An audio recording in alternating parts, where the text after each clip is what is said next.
Test of knowledge में आपका स्वागत है। सफलता की कुंजी। अब तैयारी हम करेंगे स्लोगन के साथ। मैं तरुण कुमार शर्मा। एग्जाम की बात सेशन में आज हमारा जो टॉपिक है वो है रिजर्व बैंक ऑफ इंडिया। आगे बढ़ने से पहले टेस्ट ऑफ नॉलेज की तरफ से जो टाइम टेबल दिया गया वो देख लेते हैं। सुबह के 4 बजे करंट अफेयर्स, दोपहर के 4 बजे एग्जाम की बात, जो Monday Wednesday and Friday cover करवाई जाती थी, लेकिन अब वेडनेसडे हमारे यहाँ पर मैथ की क्लासेस होती है। और दोपहर के 4 बजे मॉडर्न हिस्ट्री जो Sunday, Tuesday and Thursday cover करवाई जाती थी, अब यहाँ पर संडे कोई क्लास नहीं होती, सैटरडे हमारे यहाँ पर मैथ होती है। इसका मतलब वेडनेसडे और सैटरडे हमारे यहाँ पर मैथ कवर करवाए जाते हैं, वो भी चाणक्य लाइव, हमारा जो न्यू यूट्यूब चैनल है वहां पर। टेलीग्राम का लिंक नीचे डिस्क्रिप्शन बॉक्स में दिया गया, आप जाके पीडीएफ को हमारे टेलीग्राम चैनल से फ्री ऑफ कॉस्ट डाउनलोड कर सकते हैं। हिस्ट्री की क्लासेस कंटिन्यू चल रही है, जाके पीडीएफ हमारे टेलीग्राम पीडीएफ को भी डाउनलोड कर सकते हैं और साथ ही साथ प्लेलिस्ट पे जाकर सारे वीडियोस देख सकते हैं। 9000 GK one liner by test of knowledge, ये सेशन इस महीने से शुरू कर दिया जाएगा। एग्जाम की बात जिसमें अभी बात कर रहा हूँ मैं, ये 5 जून से कंटिन्यू चल रहा है। How to prepare for SSC exam at home, घर बैठे एसएससी की तैयारी कैसे करें। अगर आप एसएससी के एस्पिरेंट्स हैं तो कमेंट बॉक्स में बताइए, ताकि आपके लिए फ्री ऑफ कॉस्ट शिक्षा उपलब्ध कराई जा सके। चलिए आज देख लेते हैं हमारा जो टॉपिक है reserve bank of India. Reserve bank of India के बारे में यहाँ डायरेक्टली हम बात करेंगे कि रिजर्व बैंक ऑफ इंडिया आखिर है क्या। Reserve bank of India is India central bank. क्या है ये? भारतीय रिजर्व बैंक भारत का केंद्रीय बैंक है। It controls the monetary policy with respect to the national currency, the Indian rupee. यह राष्ट्रीय मुद्रा भारतीय रुपए के संबंध में मौद्रिक नीति को नियंत्रित करता है। The basic functions of the RBI are the issues of currencies, to sustain monetary stability in India, to operate the currency and maintain the country's credit system.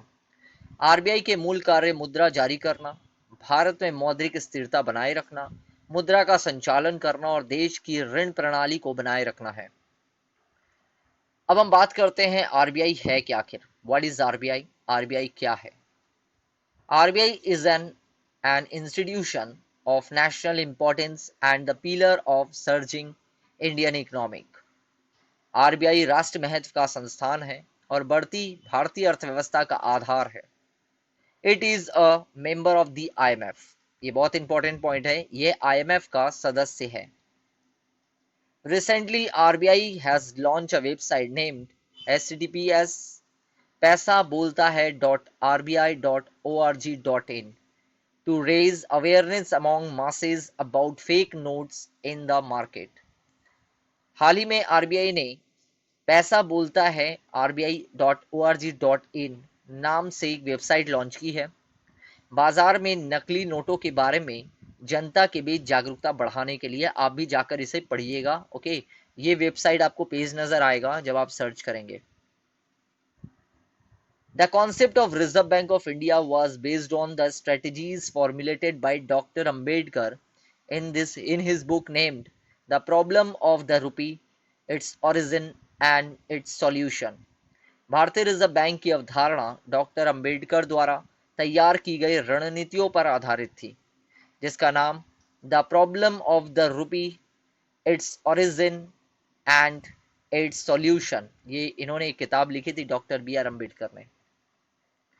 The central banking institution was established based on the suggestion of the royal commission on Indian currency and finance in 1926.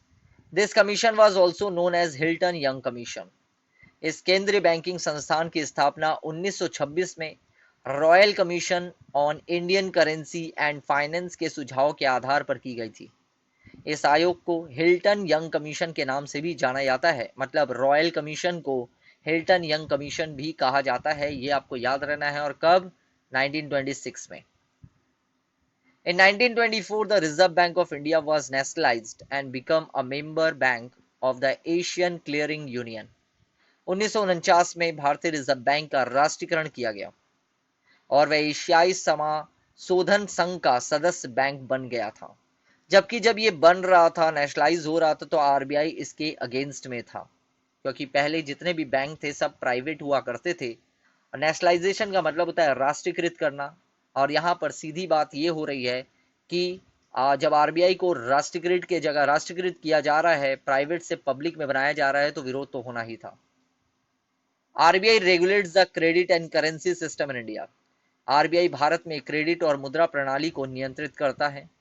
The chief objectives of the RBI are to sustain the confidence of the public in the system, protect the interest of depositors, and offer cost-effective banking services like cooperative banking and commercial banking to the people.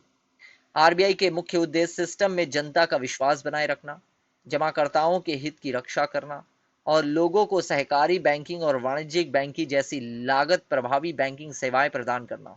अब RBI ने ऐसे norms क्यों रखे, apps ऐसे अपने इसमें क्यों conditions रख दी? क्योंकि आपको पता होना चाहिए आज़ादी के पहले देश में जितने भी बैंक हुआ करते थे सब के सारे प्राइवेट सेक्टर बैंक हुआ करते थे। मतलब धोखाधड़ी ज़्यादा थी। पैसा जमा करने के बाद जो डिपॉजिटर के पैसा जमा होने के बाद उन्हें टाइम पे पैसा ना मिलना, इंटरेस्ट ना मिलना, बहुत सारी बातें थी। और इन सब हरकतों को देखते हुए आज़ादी के बाद भारत सरकार ने ये सोचा कि अगर भारतीय जनता के हित को बचाना है तो बैंकों को नेशनलाइज करना ज़रूरी है। अब इवेंट देख लेते हैं क्या क्या घटनाएं हुई थी। 1934 में the British enacted the reserve bank of India.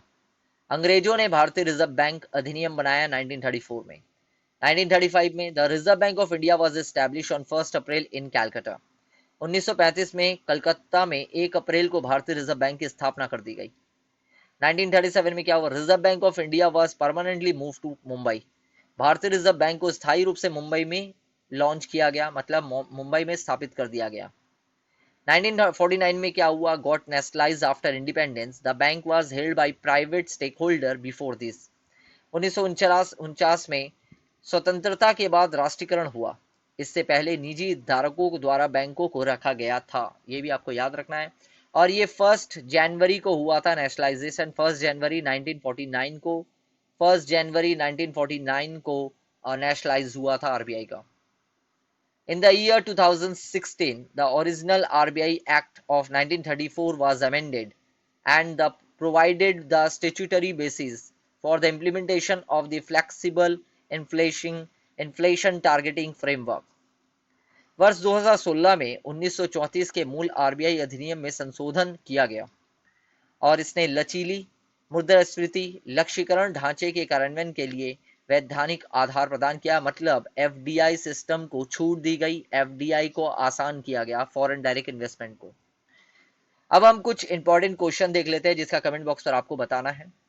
देखिए आरबीआई छोटा चैप्टर नहीं है, टॉपिक छोटा नहीं है, मैंने फर्स्ट पार्ट में कवर किया।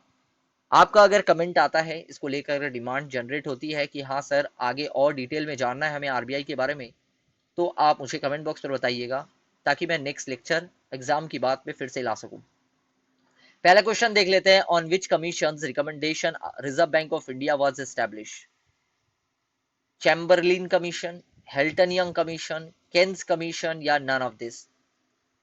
किस आयोग की सिफारिशों पर भारतीय रिजर्व बैंक की स्थापना की गई थी? चैम्बरलिन आयोग, Helton Young commission, Keynes commission या उपरोक्त में से कोई नहीं। तो इसका कमेंट बॉक्स पर आपको आंसर देना है। नेक्स्ट क्वेश्चन देखते हैं, which of the following is not the work of RBI? Bank of the bankers, credit controller, custodian of foreign currency या allocating funds directly to the farmer for agriculture's development। निम्नलिखित में से कौन सा RBI का कार्य नहीं है? बैंकों का बैंक है ये, क्रेडिट कंट्रोलर, विदेशी मुद्रा का कस्टोडियन या कृषि विकास के लिए किसानों को सीधे धन आवंटित करना, इसमें से कौन सा काम नहीं है? देखिए नहीं के ऊपर प्रेशर दिया जा रहा है। When was RBI nationalized? 1935, 1949, 1929 या 1914? आरबीआई राष्ट्रीयकृत कब हुआ? 1935, 1949, 1929 या 1914? Next question, who was the first governor of RBI from Indian origin? Osborne Smith, C Rajagopalachari, L K Jha या सी डी देशमुख? भारतीय मूल के भारतीय रिजर्व बैंक के पहले गवर्नर कौन थे? Osborne Smith, C Rajagopalachari, L K Jha या सी डी देशमुख? देखिए भारतीय रिजर्व बैंक के भारतीय मूल के बोल रहे हैं, ये आपको याद रखना है।